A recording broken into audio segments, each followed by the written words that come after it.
Subscribe to the MTL World at Malworld1 YouTube channel. Swallowed Star 2, Land of Origin. Volume 12, Lord Luo Feng. Chapter 430 Deep into the Abyss of Destruction. 5th of Volume 12. Translator, Shadow Knight AK. Editor, Shadow Knight AK. Luo Feng descended slowly, gazing down at the 29th Chaos Destruction Realm. Before him stretched a vast expanse of semi-molten, dark red metallic land. Most of the terrain had already melted, flowing sluggishly. Only the surface and scattered patches remained solidified into metallic plates, resembling metal islands. This 29th Chaos Destruction Realm is a treasure trove of precious ores, Luo Feng observed. He could sense that the harsh environment here could incinerate even world-level Xuanhuan lifeforms. Yet these metals persisted, which was a testament to their extraordinary resilience. Buzz. Luo Feng attempted to collect some of the metal with a thought, but found it impossible to separate the fused mass. Boom. Boom. Boom. The molten metallic earth rumbled as 20 colossal figures emerged from its depths. Each figure was half melted, radiating terrifying power. 20 towering figures now stared at Luo Feng simultaneously. Are there 20 realm envoys of this level? Luo Feng wondered, surprised. He was the first to kill his way through the 28th level. As for the 29th, no previous expert had ever reached this far. No intelligence existed about this environment or the realm envoys here. The Abyss of Destruction's first level has 3,000 realm envoys. As you descend deeper, their numbers decreases, but their power increases exponentially. Luo Feng could sense that the aura of each of these 20 towering figures before him was no less than that of a Xuanhuan ancestor. Suddenly, the 20 realm envoys sprang into action, transforming into streaks of light as they charged toward Luo Feng. With a single thought, Luo Feng summoned his vast domain. In the past, Luo Feng's domain of life and death glowed with a pale cyan light, excelling at enhancing his allies' vitality and replenishing their energy reserves. Its threat to enemies had been relatively low. But now, Luo Feng's domain of life and death manifests as a dual-colored field, intertwining cyan and obsidian hues. This fusion of two Xuanhuan-level Daos drastically increased its threat to enemies, making it a truly deserving domain of life and death. This domain was also part of Luo Feng's fifth combat technique, the clone combat technique. For Luo Feng, every fragment of his power carried a sliver of consciousness, akin to a weak clone. When this power radiated outward to form a domain, it was as if countless clones were collectively deploying a formation.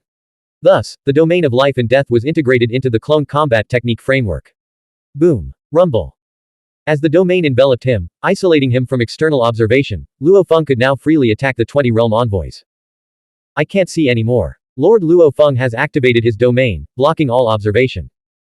When Luo Feng entered the 29th level of the Abyss of Destruction, several Xuanhuan ancestors observed from afar, even sharing the spectacle with their allies. In no time, over 100 Xuanhuan ancestors were watching the battle unfold. The 28th level and below of the Abyss of Destruction remained a mystery, and Luo Feng was the first to venture into this uncharted territory. All factions wanted to witness this, eager to gauge the true strength of the practitioner factions, Lord Luo Feng. Yet Luo Feng activated his domain of life and death, concealing his combat process. This Lord Luo Feng is deliberately hiding his methods, lamented a veiled woman watching from afar. She was the Yunmu Xuanhuan ancestor, an unaligned entity who protected her kin and rarely engaged in conflicts. The Yunmu Xuanhuan ancestor wields the highest level power of life force.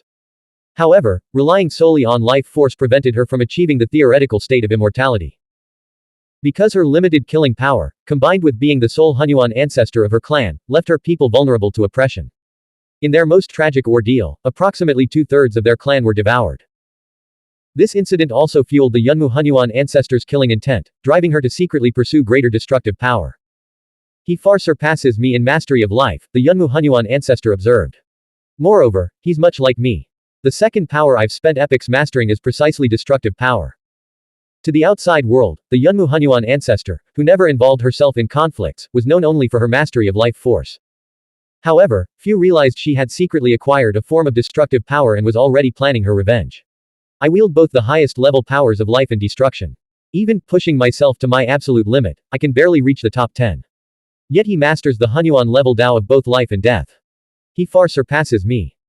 The Yunmu Xuanhuan ancestor longed to witness Luo Feng's combat tactics in the Abyss of Destruction, but alas, she would never see them. Lord Luo Feng must be the strongest being in this era across the entire infinite Xuanhuan space, a strange beast thought in an origin world, gazing toward the direction of the Abyss of Destruction. Watching their factions clash is quite entertaining, the strange beast observed. Within the strange beast's body existed a unique entity. This was an innate Hunyuan spiritual life form, spontaneously born from the intertwined spiritual energies of countless beings from myriad countless origin worlds lives that were themselves innate manifestations of Hunyuan.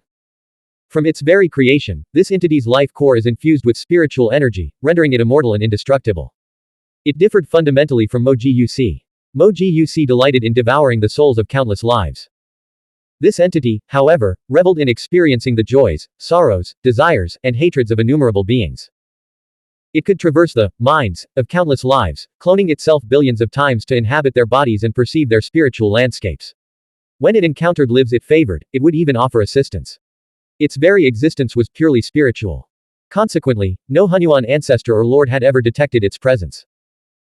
Of course, another reason for its undetected existence was its refusal to kill any life form or engage in conflict with any Hunyuan ancestor or lord. Luo Feng sensed over 100 forces probing on him. He activated his domain of life and death, isolating the area from their scrutiny. He wanted to keep his combat techniques a surprise for future battles, not revealing them so easily. After becoming familiar with the coordinated attacks of the 20 realm envoys, Luo Feng slashed through them with his blade, leaving life marks on their phantom origins. After having secured the 29th level, Luo Feng attempted again to harvest the precious minerals from this chaos destruction realm. This time, the process was much smoother, and he collected numerous valuable resources. He gathered the most precious portion, equivalent to roughly 1/10 of the entire level's material. The deeper you go into the abyss of destruction, the more valuable the very building blocks of these worlds become, Luo Feng thought, pleased, time to descend to the next level. As soon as he arrived on the 30th level, Luo Feng immediately deployed his domain, enveloping the entire realm and blocking all attempts at observation. This Luo Feng is being far too petty. He activated his domain to envelop the entire 30th level as soon as he entered, blocking all observation. What unique properties does this level's composition have? How many realm envoys are there? We can't see any of it now. The Hunyuan ancestors cursed inwardly. Even if they couldn't witness Luo Feng's battle, gaining more knowledge about the deeper levels of the chaos destruction realm would have been beneficial. But Luo Feng had sealed everything away completely. Ha ha ha, well hidden. It should remain hidden. Lord Jin observed, equally curious about the abyss of destruction's deeper levels. After having spent countless ages unable to penetrate further himself, he naturally didn't want the Hunyuan ancestors to easily glimpse the secrets of the abyss's lower realms. It should remain hidden. Lord Mingwang nodded in agreement. The deeper you go, the more likely you'll uncover some of the abyss of destruction's hidden secrets, Luo Feng's clone remarked. Those Hunyuan ancestors have piercing eyes. If they were to witness the deeper levels, they might unravel some of those secrets. The abyss of destruction was one of the three poles realm that resonated most with Luo Feng, so naturally, he was reluctant to share intelligence about it with the outside world. Those Hunyuan ancestors wanted to investigate. If they had the ability, they should go investigate themselves. Once I've thoroughly explored the abyss of destruction, I will add the detailed intelligence in the land of origin, Luo Feng said. Of course, this would be restricted to lords only. Thanks, Lord Jin said. Among the 8 lords, aside from Luo Feng himself, Lord Jin was the one with the most ideas about the abyss of destruction. However, his current strength was insufficient to even enter the mountain of destruction.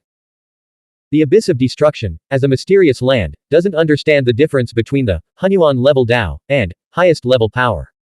Its natural operation only recognizes the strength of those who wield destructive power, favoring the strongest. Relying solely on a single Dao, Lord Jin is still too weak. Among the over 200 Hunyuan ancestors and lords, ranking in the top 20 is impressive, but the abyss of destruction demands extraordinary power. The threshold of the sevenfold trial is impossibly high. The abyss of destruction starts with 3,000 realm envoys on the first level, Lord Xingmang said. The deeper you go, the fewer there are. By the 29th level, there are only 20 realm envoys. The 30th level has only 10 realm envoys, and the 31st level has only 5, Luo Feng added. His main combat clone had already left an imprint on the phantom origin of the 31st level, beginning to gather precious materials from that level. Only 5 envoys left. Yuan exclaimed, astonished. I'm now entering the 32nd level, which has only 3 realm envoys, Luo Feng said. The 32nd level only has 3 realm envoys. In terms of physical prowess, they rivaled Lord Wulan and the Bingfeng Hunyuan ancestor, and their explosive power even matched Shaozhou's.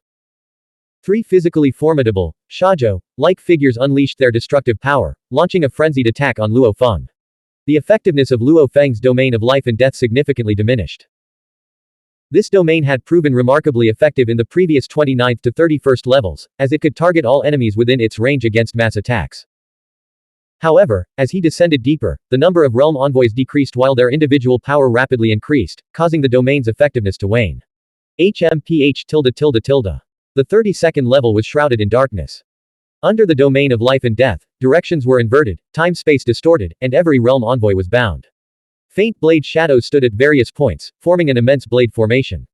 Countless blades of light descended, suppressing and slaughtering the three realm envoys. Roar.